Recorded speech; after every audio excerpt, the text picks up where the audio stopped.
বন্ধুরা, আজ আমার এই ভিডিওতে স্পেসিফিক একটা বিষয়ে কথা বলার জন্য এসেছি। সেটা হচ্ছে, এর আগে ইউটিউবে আমি একটা ভিডিও পোস্ট করেছিলাম এবং সেই ভিডিওর কমেন্টসে এক ভাই, অবশ্যই শিক্ষিত ভাই, যার কারণে ভাই নয় দাদা, যেহেতু আমাকে ভাই সম্বোধন করেছে মানে তিনি হয়তো আমার দাদা হবে। তো কমেন্টসের রিপ্লাই করেছিলাম, তারপর আর কোনো রিপ্লাই আসেনি। তো যার কারণে আমি এই ভিডিওটি বানাচ্ছি। তো প্রথমে স্ক্রিনে, এই যে স্ক্রিনে দেখতে পাচ্ছেন, কমেন্টসটাকে আমি স্ক্রিনশট নিয়ে দিলাম।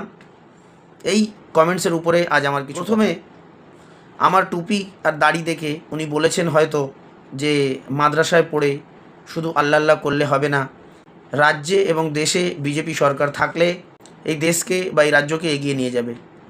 আমরা এমন একটা এজে এসে পৌঁছেছি বা এমন একটা এজে অ্যাডাল্ট হয়েছি যে বয়সটিতে আমরা বামফ্রন্টের রাজত্ব দেখেছি, টিএমসির রাজত্ব দেখেছি, আর এই প্রথম বিজেপি রাজ্যে এসছে। দেখুন, সরকারের প্রতি আমার কোনো আক্রোশ বা কোনো কিছু বলার নেই, কারণ যে সরকার যেমন তা চালাবে তিনি ফল তেমনই পাবে। আমরা বিগত শাসক দলের শাসনটা দেখে এসেছি। তারা মুসলিমের মাথায় বেল ভেঙে নিজের আত্মসাৎ করেছে। তো এই সরকারের বিষয়ে আমি কিছু বলতে চাই না, কারণ সবেমাত্র এসছে। কিন্তু ভাই, একটাই কথা বলার, যেটা হচ্ছে নাথিং ইজ পার্মানেন্ট।